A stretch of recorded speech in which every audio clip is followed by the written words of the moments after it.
Heads up, I'm in the middle of baking, so I will need Oh, to visit the kitchen later. It's a quick visit, so hmm if that's okay, we just prepare for it so that it's easy for you to then edit the video. yeah. I'm just worried that you're baking while we're recording because yeah, I've burned down the house, so I'm worried. I have a timer here, so it's guaranteed that I won't forget it. No, but if something happens while you're not there, there is a risk. That's the No, thing. it's a perfectly safe oven. No worries about that. No worries. Oh, it's an oven. Okay, that's fine. Today, I'm talking with Vasco Duarte. We talked about safety as a prerequisite for Agile, believing in people, supporting them, and the effect it has on them. And then feedback cycle and communication. I'm Yves Hanul from Who's Agile. My pronouns are he and him. Welcome to my channel. You see a lot of Agilists around me on this screen. If you want to hear me interviewing, please click that subscribe button because these are the people that I've invited so far. If you think I'm missing people, let me know in the comments. And that like button, well, if you liked today's interview, don't forget to click it. Hello everyone, and with me I have Vasco. And for the people that don't know it, Vasco, if I'm correct, then you're in Helsinki right now. So this is me in Ghent in Belgium, and we're moving to Helsinki to see to everyone how far or how close you are. And on my side, it's 18:29, something like that. And what's the time on your side? Hey Eve, hi everybody. We're 1 hour ahead, so it's 7:30, about 7:30 here, 7:30 About p.m. 7:30 p.m. Exactly. So a lot of kilometers and miles away, but in time zones distance, not that much. But still, it's still Europe, but still already 1 hour ahead. I'm always confused because sometimes I think everybody in Europe is the same time zone, but that's not the case. Except for these people in London, of course. But well, we can discuss if they're still in London or not. So that's. But let's not go into that. So Vasco, indeed, we jumped right into that. But tell us a little bit for the few people that don't know you. Who are you? Yeah, hey everybody. First and foremost, I'm the host of the Scrum Master Toolbox podcast, which has been now going since 2015, where And that's we the picture here from Monday to Friday, every day. The Scrum Master Toolbox. absolutely the scrummastertoolbox.org is where you can find it, and there's a new episode every weekday. Also, co-host of the Scrum Master Toolbox, rather the Tips from the Trenches audiobook, which is based on a book that Eve edited with tips from the trenches for Scrum Masters from people from all over the world. Also, the No Estimates book. So many of you in the Agile community will have heard of No Estimates. I wrote the book way back when in 2015, or published in 2015. It took more than a year to write, and I've been talking about No Estimates a bit all over the world as well. And the middle book there, the 48-hour book method, is actually a product management method applied to writing books, which is something that I've been writing with my co-author, Ed Rich. Yeah, I didn't show the pictures up front, but yeah, that's already very in a very short time what people might know you from. And it's indeed very nice, and a lot of other things that you have been doing already for quite a while. I think I don't know, remember the first time. I think the first time we met in Kiev in Ukraine, 2007, 8. No, I don't know. It might be a little bit later. I don't remember anymore. Yeah, I So was in Kiev twice, so it was indeed quite early. A lot of the people whom we now know are writing and talking and training in the Agile space were there in Kiev as well that year for Agile Eastern Europe. I think the first or the second edition. I can't recall where we met.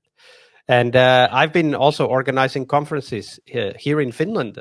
Organized my first one in 2008 with the local community of agilists, and also the LESS or Lean Enterprise Software Systems Conference which happened 3 times in Helsinki, in Tallinn in Estonia, and also in Stockholm, Sweden. Yes, indeed, and a few online conferences as well. But we can keep talking for what we both have been doing. Okay, let's jump right into that first sentence. That is, what is something that people usually don't know about you, but has influenced you in who you are? Yeah, so there's many things that people don't know about me that have influenced my thinking and of course practice. Perhaps one of the most important things that I like to call attention to, not because it had an influence on me, which did, but rather because I think it contains in itself a lot of the original ideas that gave rise to the Agile movement, and that's Deming. Deming was an author, also a consultant, also a specialist in manufacturing, who was most famously involved in the rebuilding of Japan after the Second World War because the Americans didn't like him. He famously complained too much. So they sent him to Japan not to be bothered by him. And of course, not alone, but together with the people with whom he worked and the Japanese industry, he created what later became the highest quality industry, manufacturing industry in the world, and created a small revolution in terms of manufacturing products.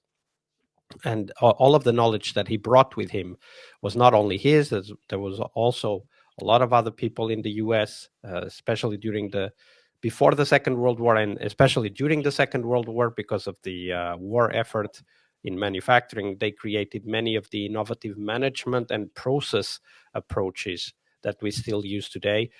Most famously, what gave rise to the TPS or Toyota Production System, which we all know as Lean, came from there. And a lot of his thoughts, he doesn't just talk about manufacturing, he actually has a lot of text and a lot of ideas about how to train, help, and create great managers in product and process organizations.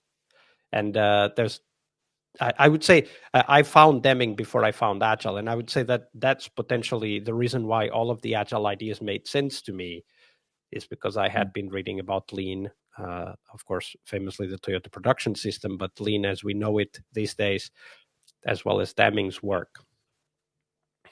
Yeah, it's one of the things I like about talking to you is that you bring so much history of the things that were there before. Like many of the early agilists, of course, I read the Toyota way, but it's well, insane is maybe the wrong word, but it's striking that so many of the newer agilists might not know that work and might not know these connections, and some might consider, oh, Deming, that's old case. Yeah, wait a minute, there is a lot that we can learn from what he applied. And and a little bit like you say, the Americans didn't want to listen to him, and so he helped out. And maybe now they regret that they didn't listen, but they still don't listen. But okay, that's another kind of story. Yeah, absolutely. He was famously curmudgeon, so there's some credit to be given to Deming for getting thrown out of the US, and of course thrown out figuratively. Obviously, he was invited to join the rebuilding program in Japan after the Second World War, which he did, and famously became one of the creators of what some might not know, but the total quality management, TQM, and also many of the things that are these days in Toyota Production System. He had this concept that in order for us to manage effectively the work, we need to have profound knowledge of what the work is and how it gets done. And that was his thing. It was the system of profound knowledge. Later on, many of his ideas were also talked about in Eli Goldratt's theory of constraints. But Deming really came from the manufacturing side, so he was really focusing on quality of manufacturing. And one of his key things was that you can't slap quality at the end. Quality has to be at the beginning of the creation process, in his case, manufacturing. And we just have, as we are recording on January 16th, 2023, we just had a huge incident happen in the US last week, when one of the major critical systems of the Federal Aviation Agency, the FAA in the US, broke down, stopped working, and they had to ground all jets, all passenger and cargo jets in the US were grounded because of that failure in that IT system. And obviously, those things are only possible when we don't build quality in at the start. When, for example, we allow for mistakes to creep in instead of creating a system that prevents mistakes from being added in. Like, many of the things that our listeners will know, like test automation, code reviews, unit testing, pair programming, like all of those things that are built into the agile way of thinking are really also approaches to bring quality in at the start of the process before it becomes a problem. And that FAA incident is one great example of what happens when you don't build quality in. And Joshua Kerievsky in the Modern Agile approach talks about safety as a prerequisite. And safety as a prerequisite in this context would be it's impossible to make a catastrophic mistake, even if you try, right? Like there's safety in place, so checks and double checks and so on in place to avoid things like this from happening. That there's a lot in the software development world, like chaos engineering and chaos monkey and so on from Netflix, a famous approach used to validate that systems would be resilient and able to recover in case something failed and so on. Like there's a lot of it in our software world right now, but all of these ideas were really basic.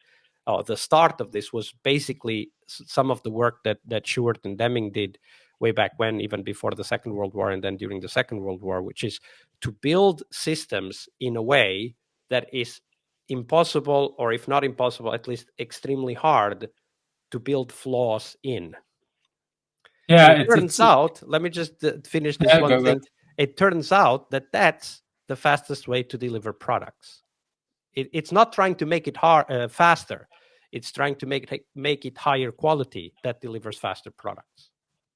That's what I wanted to say. That's the strange thing is that people, the way they cut corners with the idea to go faster, but actually it goes slower and you end up with a lot more problems. And it's interesting that for the example that you just talked with the airlines, it's also very interesting if you compare different airlines about how they could get online. For example, Southwest Airlines was the one that took days to get back online after that catastrophic failure, because they had to re-enter a lot of stuff manually because their system was not able to do a lot of that in an automatic way. And if you then look and all kind of problems that they have, and they have been having for years, but they could kind of work around it. It was costly, but it was, well, it looked more or less okay. It wasn't okay, but it looked more or less okay. But now that we have a catastrophic failure, for them, it's like they cost billions of it. So it's very interesting to see that, by trying to save money, it actually costs them a lot of money. Okay, let's go into that second question. If you had not been doing what you've been doing now, do you have any idea what else you could have been doing? Was there something else that was on your path? Well, so I started as a programmer way back when, or a software engineer. And at that time, I was frustrated by the fact that the problems we were encountering weren't actually technical problems. I mean, of course, there were technical challenges, but those were solved, sooner or later we could solve those. But the problems that we were facing were very often social or human problems. As Gerald Weinberg says, no matter what it looks at first, it's always a people problem. And eventually, over time, that got my attention and interest. So I ended up doing project management, and then later, my first Agile project. So I think that if I wouldn't be doing what I'm doing now, I would probably be a mid-level manager of a software organization. And then what does that smile mean? That laughter, is that I don't know. Is there any emotion behind that? Well, it's the reason why I'm laughing is that would be what you would expect to be the traditional career for someone that starts as a software engineer or a test engineer. of course. But I very quickly found out that my passion was for helping teams work well together, helping projects succeed.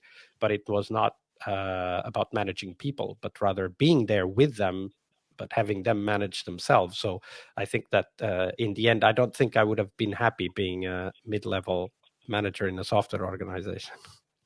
Well, you don't seem to be like the traditional kind of person, if I put it that way.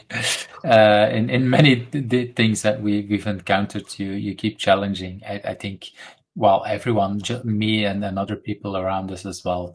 And that kind of brings me to that next question. That is, what do you consider your biggest challenge, and why is it a good thing for you? And at least the biggest challenge, of course, that you want to share publicly online, because not everybody Yeah, wants to share their yeah. biggest So problem. I'm not talking about personal challenges here. There's plenty of those as well, but I'm talking about challenges in relation to the work that we do, both you and I, which is work with organizations and teams to help them succeed, right?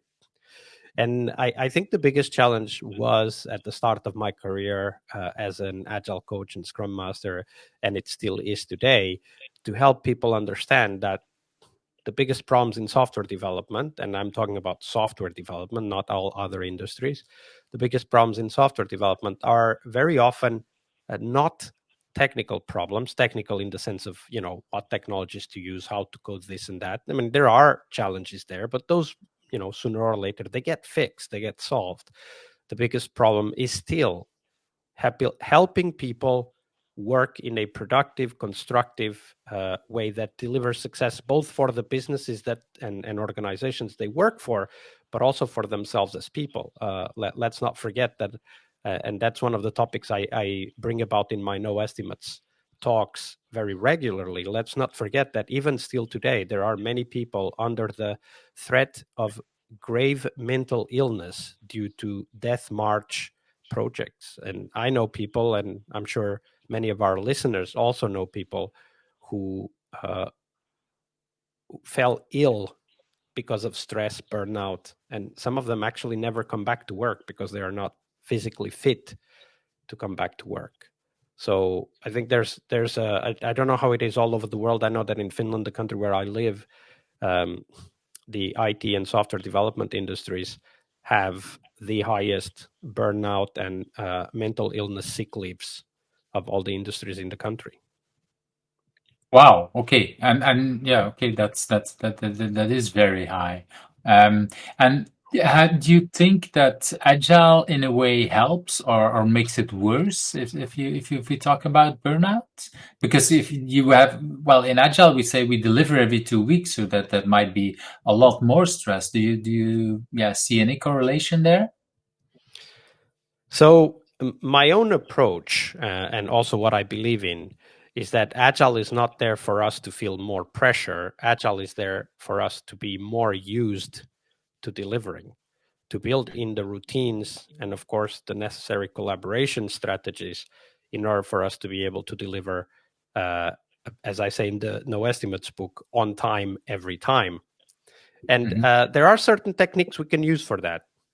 But if it's not done that way, if we don't find the collaboration strategies and if we don't find the approaches that help us to reliably deliver on time every time, then it's very likely agile will create even more pressure and more stress. So that's why I say this is one of the biggest challenges that I still face even in the agile world, is that there are people who believe that in order to deliver on time, you just need to work hard and work longer. And then when you have people with immense public exposure like Elon Musk creating hotel rooms in an office in their building, what we are basically saying is it's perfectly okay for managers to completely screw up their job because we can make software engineers and test engineers work harder and longer. And of course, that's a self-defeating proposition. And pressure and crunch time do work in very short bursts, but when it becomes the default way of working, it kills people. Yeah, and I think I need to think if it's the 80s or the 90s, but that's somewhere 30 or more years ago. Microsoft have proven that already, because at the time when they were creating Office and Excel, when they were porting Excel from Macintosh to Windows, I think they were 2 years behind schedule or something like that. And the manager that got that back on track, unfortunately, I don't know his name because I read it like 20 years ago, but that manager always said, or I read an interview where he said, is that his most important thing was sending people home after 10 hours of work, not even 8 hours, 10 hours of work. He was sending people home, and people were screaming to get off of this project because they didn't like a manager that was telling them that they could work longer. Because people were sleeping under their desks at the time in sleeping bags and staying weekends. And he said, he actually sent security in if he found out that people were badged in more than 10 hours, and he would basically drag them out or let them dragged out of the building. And that was for him his best thing, because the people that wanted to work crunch times, they left their project, and he kept on the workers that wanted to work in steady hours. And he tells that is the most important thing that got everything on track. And then we're not even talking about 8 hours. That was 10 hours. So that still is an insane amount of time. It's I thank you for bringing that up, because it's indeed very important that we keep seeing that Agile can also bring these risks. And for me, there's two kind of ways of looking at burnout. Burnout is people who don't have control over their own schedule, and then they really feel, and that's the example that you give with Elon Musk.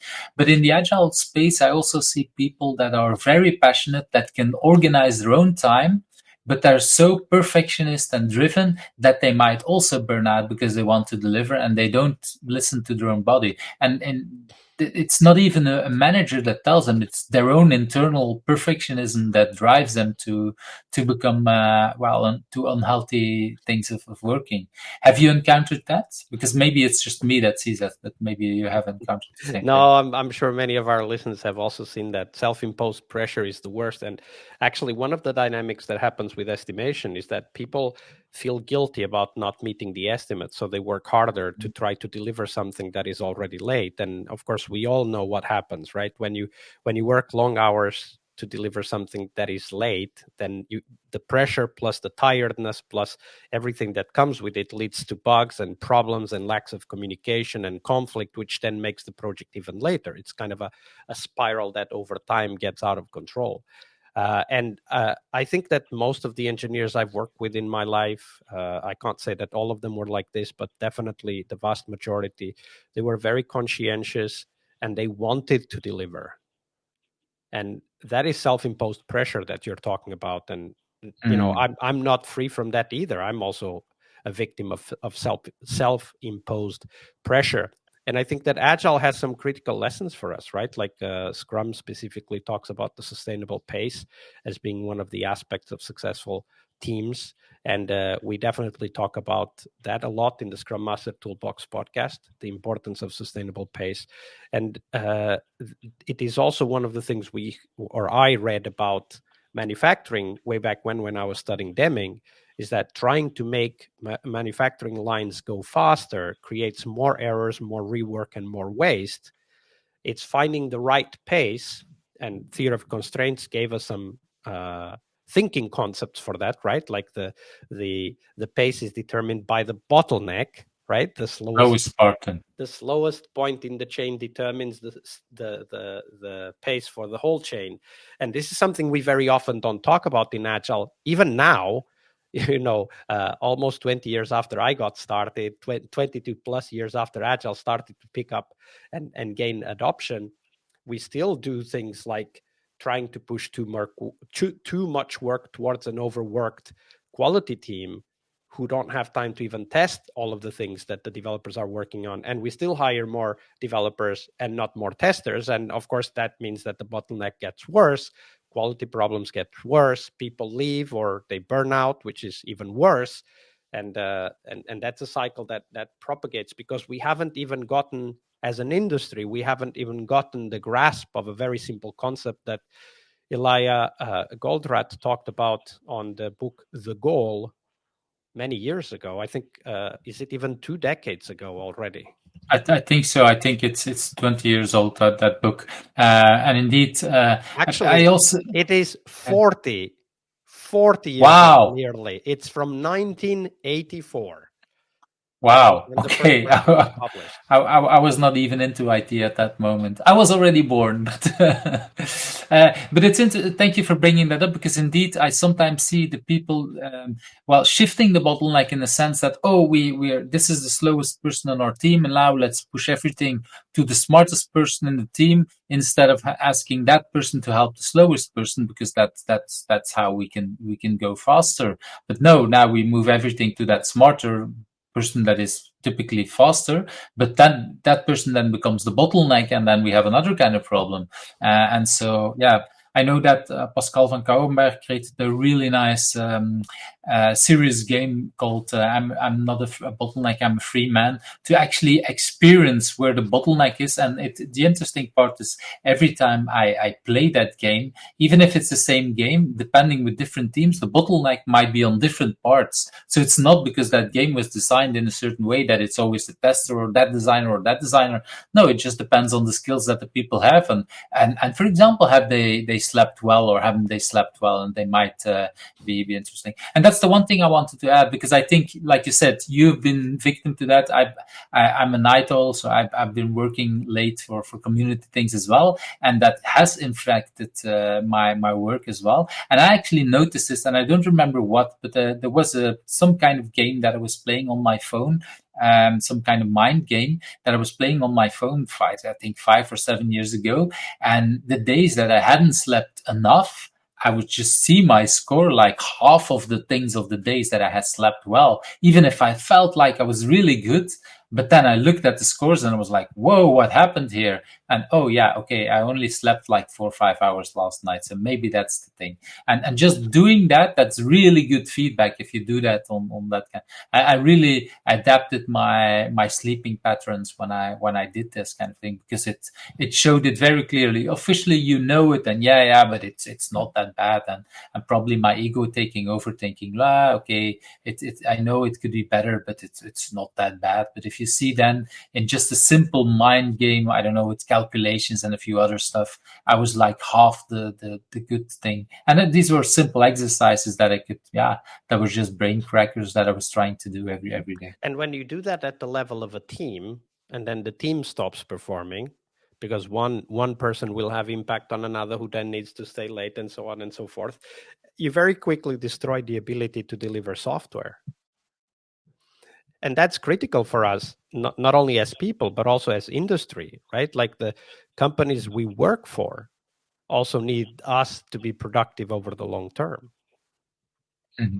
Yeah, and I think everybody who ever got a child in the first 6 months, you know it, because even your partnership is really under stress, because both of you don't sleep enough, and then communication is not going, and it's really one of the hardest parts to survive as in a marriage. Very passionate person, Vasco. I think we can see it already here, but in all your answers and everything. So, do you know what drives you? Do you know where that passion is coming from? I've always, since I was even younger, I was always like observing what was going on around me and wondering how could it be if it were better. So I think it's this insatiable curiosity for what better looks like that drives me. And of course, over time, when you get more invested into the industry you belong to, in my case, the software industry, and you want to see people happier and you want to see companies succeed, then you start to think about it in much more practical terms, right? Like, so of course, Agile is the best way we know how to build software these days. I'm pretty sure we will find better ways in the future, but for now, this is the best way. And that's what I'm passionate about. I'm passionate about helping others succeed and, of course, being part of their success story. And I think there's a lot of things. I mean, you and I, who have a lot of experience in Agile and Agile adoption applied to many industries, these days we kind of go into many industries and we already know what needs to be done. Like, it doesn't take a long time for us to figure out, okay, this needs to be done, that needs to be done, and so on.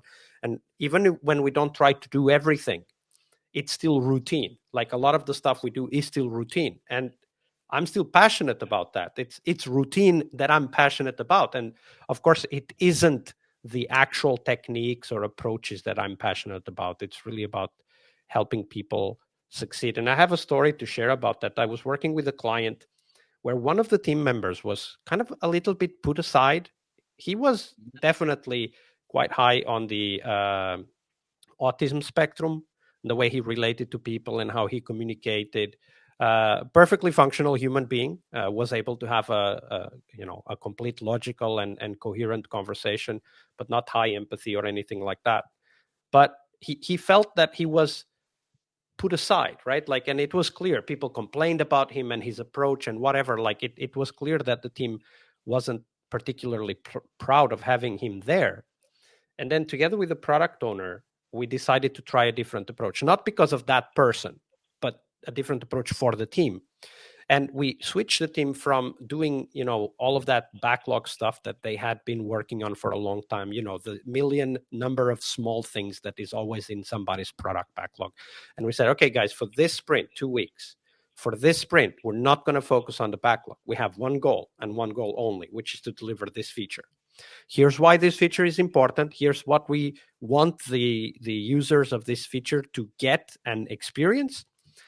And now we need to do it together. We don't have a requirement spec. We just need to do it together. And that guy that I was talking about got one part that he was really passionate about, and he was super fast at delivering it with extremely high quality, was able to integrate well with the others and collect feedback, and was proud to show what he was doing every day of the sprint, while in the past he was hiding everything until the last minute. And the change just happened like that. Wow. What we did was nothing new. You and I already know, and many of our listeners already know, that the best way to get a team to be productive is to have a concrete goal that they can easily measure and point towards, and then have the whole team focus on that goal to work together. We know that. It's nothing new. And there's lots of blog posts about it. But that team had not been doing it. And we went there and we did it. It wasn't the task, not the task. It wasn't the technique that we were passionate about. Me and the product owner, we were passionate about serving the customer and helping the team do something that they were proud of. And the team delivered. And within 6 weeks, we delivered enough money so that with that feature, because it was a sales feature, we delivered enough money so that we could go to the CEO and say, hey, we paid your salary this month. This one feature paid your salary this month. Right. And that's something the team was proud of. And I'm sure they will never forget it, because we put the numbers to it. We did the work. We looked at the conversion rates. We looked at the value of the purchases, and we did the numbers. And, over 1 year, 12 months, this was a very large company in terms of revenue. So the number I'm going to say next is probably not, is probably very impressive, but it was not that big for that company. But in any way, was enough to pay the CEO's salary several times over. Within 12 months, they delivered more than 400 million euros in revenue. One feature, 2 weeks. That is impressive, and that shows basically what you've been talking about, is having passion for delivering value. It's not such about the small things, but it's about thinking what is the most important feature that will bring in value, and if you can monetize it and really say, okay, that's why this is important, and then it helps. Unfortunately, it's not always easy to know how much money it will bring in, but we usually, at least the product owners, that's their job to know what will bring in the most value. That's indeed something. If we can empower that product owner to think that way, and empower the team to then deliver in the way they see it, that is indeed what is a lot, drives a lot of things. And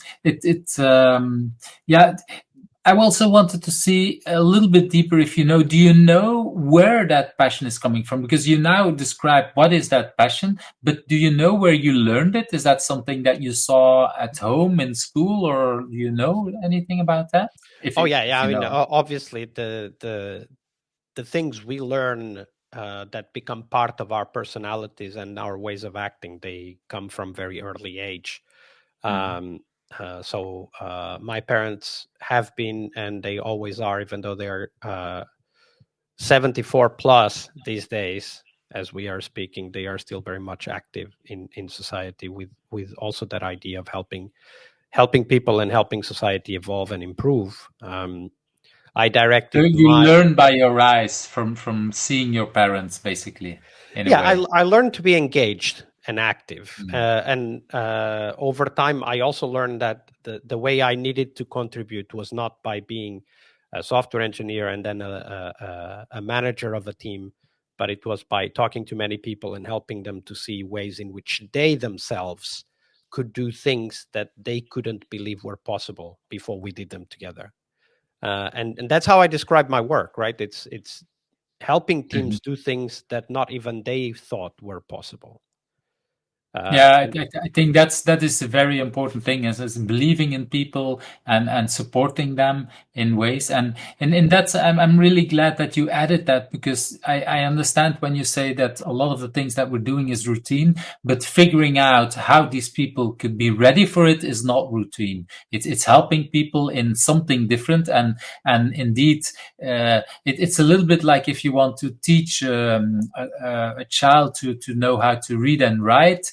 Yes, that's routine, but every child is different, and you need sometimes to talk in a different way before it's ready to understand certain parts. yeah, the techniques are the same, but the people are different. The context is different, and that makes the job we do always different. It's every day is different. And you already talked a little bit about an achievement. So let's see, is there anything that you consider your biggest achievement? Well, something I'm really proud of. I did not do it alone. Just to be clear, it was a group of people that worked on that. But something that I am proud of is the Agile Finland community, which started way back when in 2008. I didn't start it; it was already there. But then we formalized it. We organized our first conference, and then we did something that we in Agile and especially the people who work as consultants in Agile are always talking about, which is we made it available to everybody that wanted to come in and participate, and that made it self-sustainable. It's now 2022, so that's 14 years later, and the organization is still going strong, and they still organize events throughout the year. Their conferences, they have free and paid events, and there are local meetups and so on. That's one of the things I'm most proud of, because that's really one of the things that I like to do and like to be part of, which is to activate people to do things that make them look awesome, as the modern agile saying goes, that comes from Kathy Sierra's books, right? It's like make users awesome, make people awesome. That's what I'm most proud of. Yeah, and that is indeed something to be proud of. That is very nice. Okay, let's jump into that next question. Do you have a personal agility tip to share?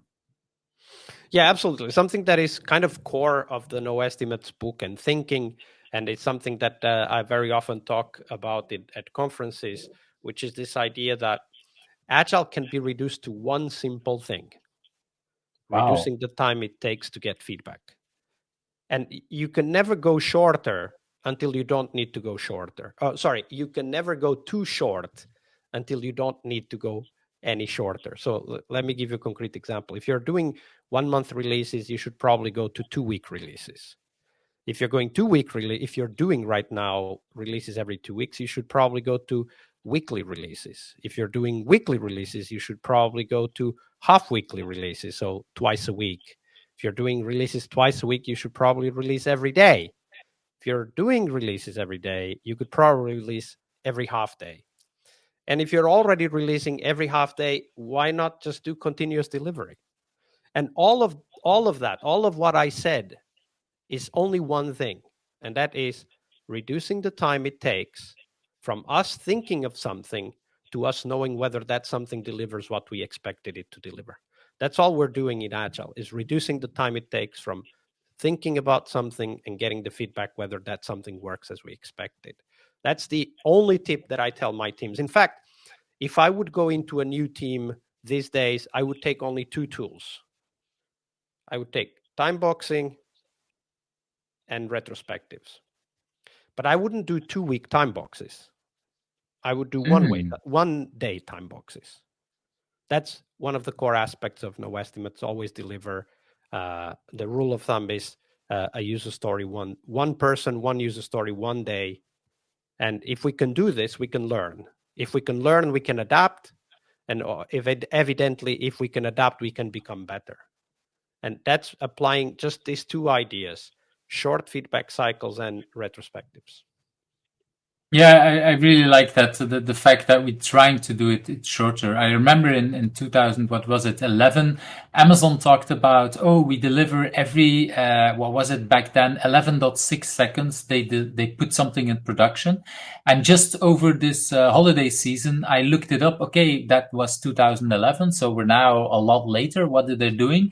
And it turns out that in 2022, they delivered every second 1.6 deliveries. So they're like, okay, I don't know how many times that is, but that's so every second they deliver almost two things. So every 3 seconds they deliver what is it? Every 2 seconds they deliver 3 things. That's it. So that's insane. Okay, that's very small. It's not that big, but it's exactly what you're saying. We're looking for very fast feedback.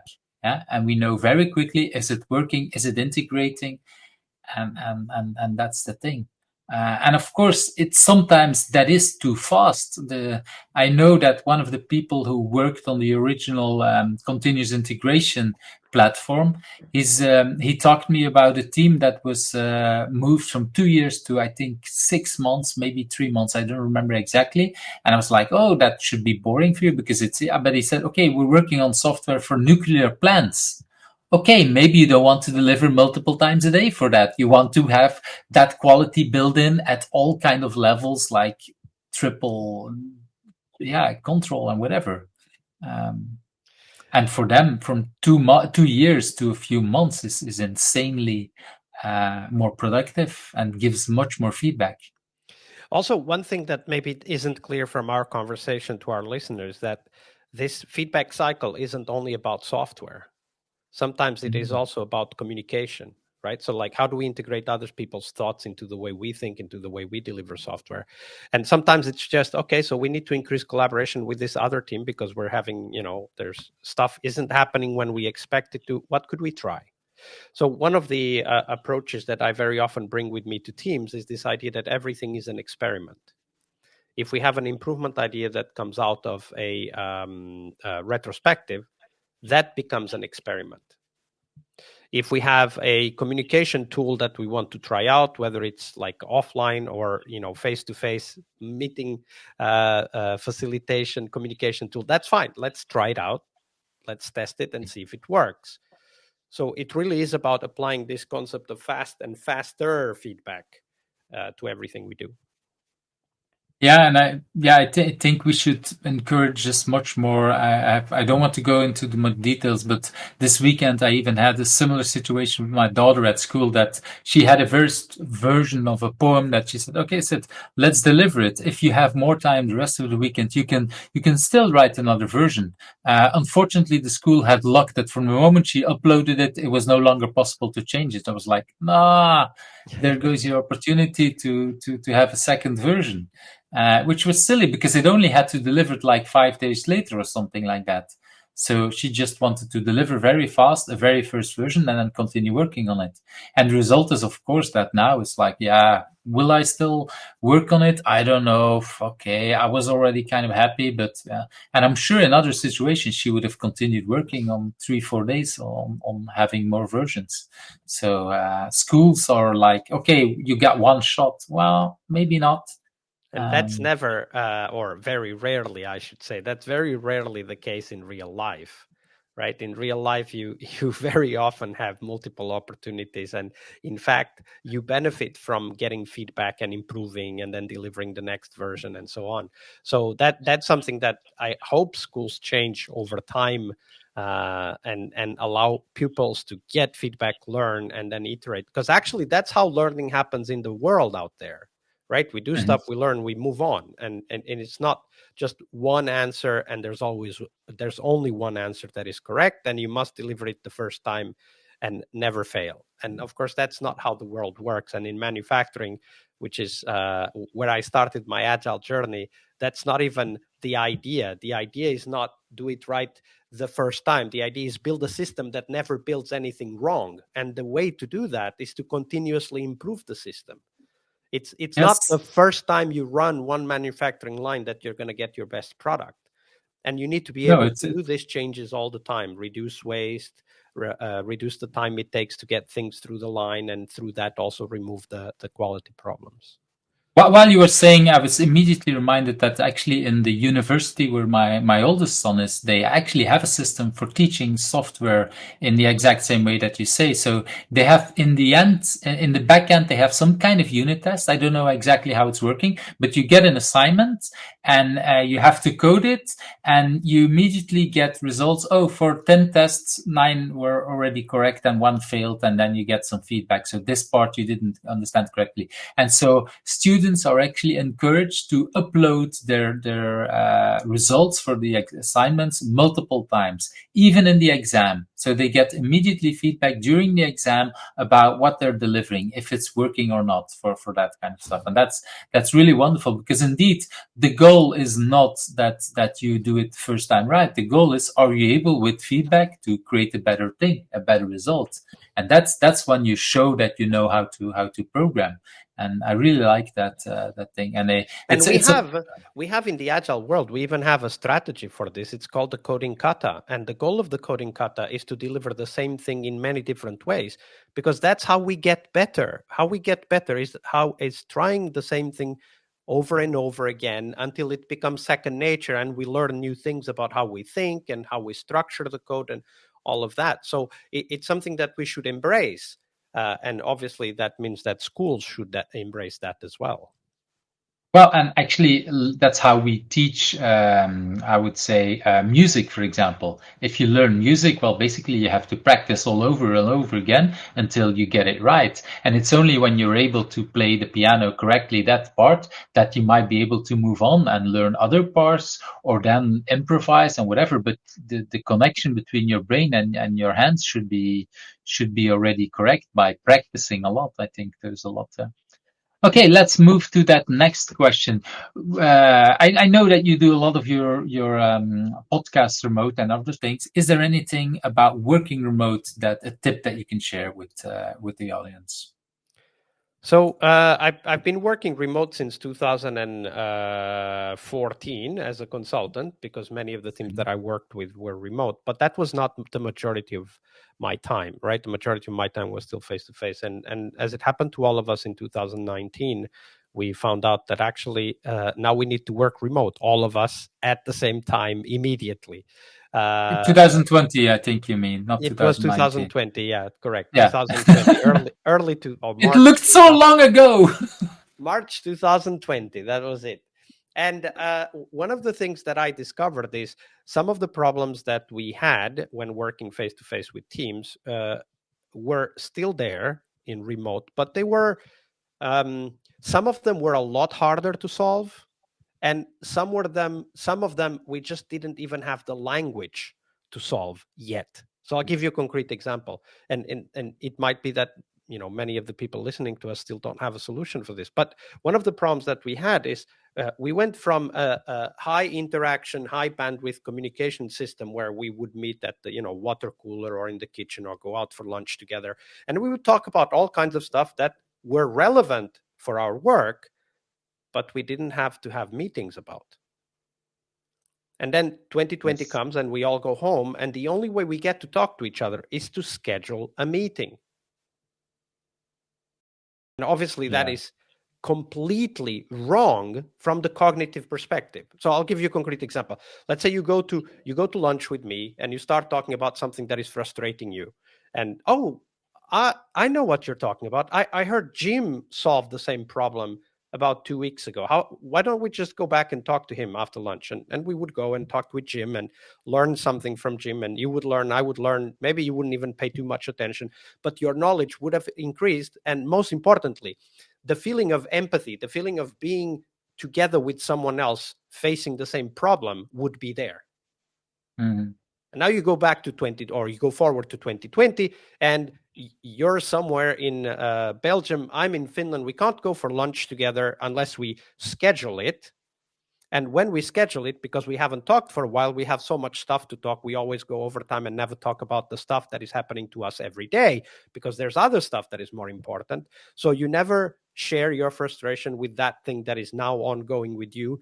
I never tell you that I heard Jim solve the same problem, because I haven't talked with Jim in 5 months either. And we never learn.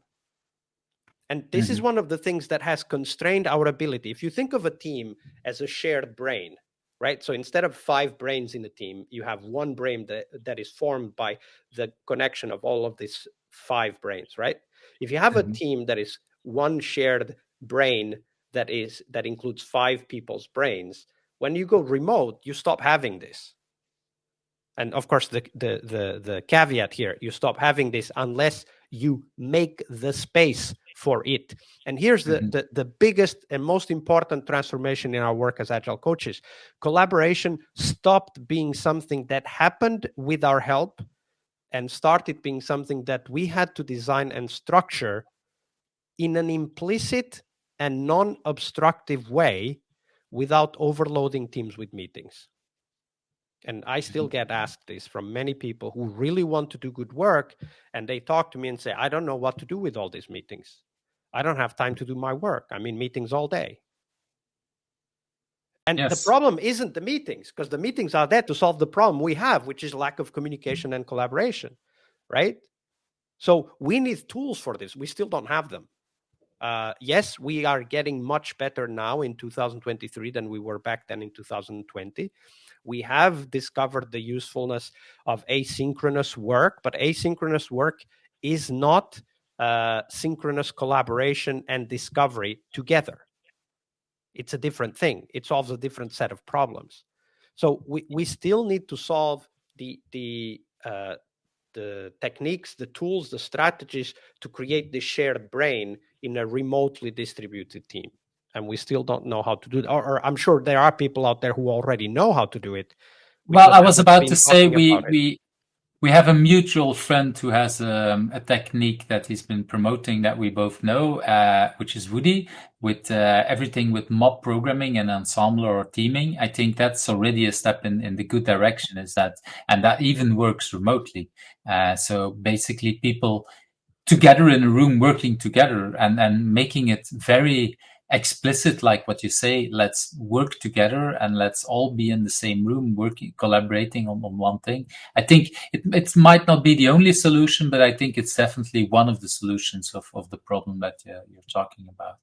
Yeah, I think for programmers, mob programming will definitely, and testers, programmers and testers, mob programming will definitely be an important tool in the toolbox. I would also like to refer to General McChrystal's Team of Teams, which is a book about how to coordinate the actions of thousands of independent agents all over the world in a way that is effective and congruent. It's a great book. It's incredibly... first of all, it's very entertaining because it's real stories, and also it has a lot of insights in how to bring teams that have different goals together for a common goal that they all share, even though they all have different goals on their own. Yeah, it's a wonderful book that indeed brings it a lot of things. And actually, we've been talking about a lot of books, but is there one particular book I know that you have one that you really wanted to talk about, even though both of us, we know that we will talk about many different books in the conversation, but I think there is one specific one that you wanted to bring up.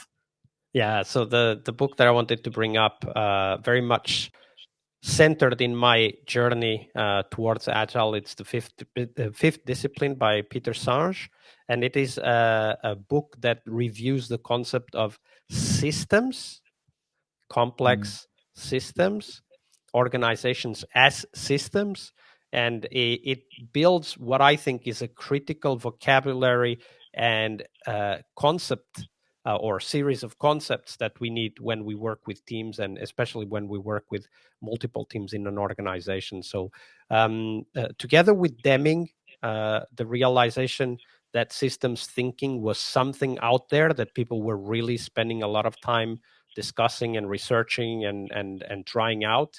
So Deming's work, which then led to lean as we know it today, and then the fifth discipline as one example of many of the systems thinking books out there. I think those are great examples to really dive deep into and understand why Agile is there and why it works. Yes, thanks for sharing, because it's again, we're talking about I would say a few old books here, but that really put the basis for a lot of the work that we've been doing. I know that well, you talked earlier about Jerry Weinberg, who actually also has a few books on system thinking. That is really important in our industry. I think that's and the fifth discipline was also for me the first book that I read. I think also before I was into the Agile world, but then later on I discovered, oh, probably a lot of Agilists have read that book, because there's so much things in there that is really interesting in what we're talking about. So thanks for bringing that up, because it's indeed one of these gold books that are really everybody should read. But I think for all the books that you talked about so far, I think that's true always. There's many books, so I will add all the books that you talked about in the show notes as well. Okay, we've been coming near to the end. So for me, one of the most interesting questions is, what's a question that you think I should also ask you? Yeah. So, maybe one of the questions that it's a question that still puzzles me, a question that I'm still actively working on.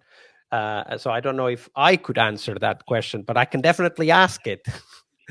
And that question is, how can we use our knowledge of Agile software development in order to help businesses succeed in a sustainable manner, sustainable for everybody involved? So not only the customers and the planet, but also the business itself and the workers in the business. So that's a question I still don't know how to answer. And, if I'm honest, I think most industries and most companies out there are still not doing many of the things that I think would lead to a sustainable success for all people involved and the business itself. And that's something I'm exploring. I've been working on the product owner angle. I've been working on the Scrum Master and Agile coach angle. Myself, I'm an entrepreneur, so I've also been trying to understand better what kind of dynamics help businesses succeed overall. But I still don't know. I'm not sure I know the answer yet. So I'm gonna keep on experimenting, and of course I'll be talking about it publicly, blog posting and tweeting and podcasting about it. And is there already something that you've learned in that way that you say you can share about, even though it's a very hard question to answer? Yeah, of course. I mean, no estimate is already one insight from looking at that perspective. No estimates is about delivering software in a predictable manner, on time, every time, and sustainably. And there's a lot of things that go into it, but that's what no estimates is about. So it's already one of those answers. It's an answer that focuses on some of the mechanics, excuse me, of the work that we do. Right, so like how to create user stories, how to split them up, how to create enough information for us to make decisions about what we can and cannot do in the future. So it's one angle. Another angle is the product owner side.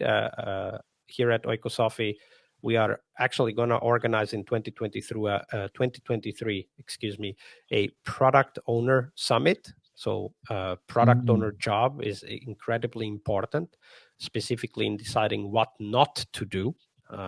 Let's not try to get more stuff in. Let's try to get the right stuff in. And that means we need to get a lot of stuff out that is taking time, space, capacity away from the right things. But there's a lot more, and I'm sure I'm going to discover a lot more over the years. But that's the question that is on my mind for the past maybe 5-7 years. It's interesting that you mentioned that what not to do, because I see that, well, mostly in the bigger kind of companies. So the companies that have, well, to exaggerate a little bit, too much money. And I know that they don't consider them too much money, but the smaller companies, they have to work on the right stuff. Otherwise they go bankrupt, and they usually are a lot better. And the larger companies that have more money, they think, oh, let's work on everything because we have all that money, but that actually makes them go slower in many different ways, and lose money in a way that that smaller companies are sometimes able to do better. And it's not because these people are smarter in the smaller than in the bigger companies. There could be some kind of link there, but I don't think that's the link. It's more like they just are much better at saying no to things that won't bring value right now. And there is a lot there that we can learn from these things. So thank you for sharing that, and definitely I'll put also the product owner submit in the show notes once that link is clear as well. Okay, let's move to that very last question. Who do you think I should invite next? Yeah, so I had in mind a local friend, also an activist here in the Agile Finland community, Martin von Weissenberg. He's a great That's guy, him, of right? course. That's him. We used to work together at Nokia many years ago, and he's continued his career first as a consultant and then later on as an employee. So he's working as an Agile coach here in a local mid-size company in the financial sector. And he has a lot of experience and knowledge to share. And he has a lot of also technical knowledge. So he has been applying his skills not only to the process side, but also to the technical side, and also lately coaching leaders through the Certified Agile Leadership certification from Scrum Alliance, or the CAL training from Scrum Alliance. So I think he has a lot of experience and episodes to share that I think would be very useful for our listeners. Thank you very much for sharing that and bringing him in, because indeed I hope to bring a few more people from different kind of countries. And right now, I think from Finland, you're the first. I have a few more in my list, but Martin was not in there, so that's very nice. Okay, if people want to contact you, Vasco, what would be the best way to contact you? Yeah, absolutely. So the best way to contact me is to email me. I guess you'll put the email on the show notes. I'll put. Well, actually, I decided not to have emails because it's too much scrapable that way. But that's why I didn't prepare. Then LinkedIn. That's the one I did prepare. So the LinkedIn is here. Yeah, and you can find me online. I mean, it's easy. Just type Vasco Duarte Agile, and you will find me. There's also a folk songwriter and singer from Brazil who has the same name. He's a priest, so you might find him. That's not me, though. Okay, I did not know. And I wanted to also add, for the people who were thinking the Scrum Master Toolbox, because I was expecting that you would talk about that as well, because that's also, well, I think one of the biggest places to find you, where there's a lot of content. And like you said earlier on a daily basis, or at least I think it's just the weekdays and not in the weekend, but on the weekdays. Every weekdays and some Saturdays. Some Saturdays. Okay, I didn't pay enough attention to that. I just listened it a lot faster and not always on the exact day.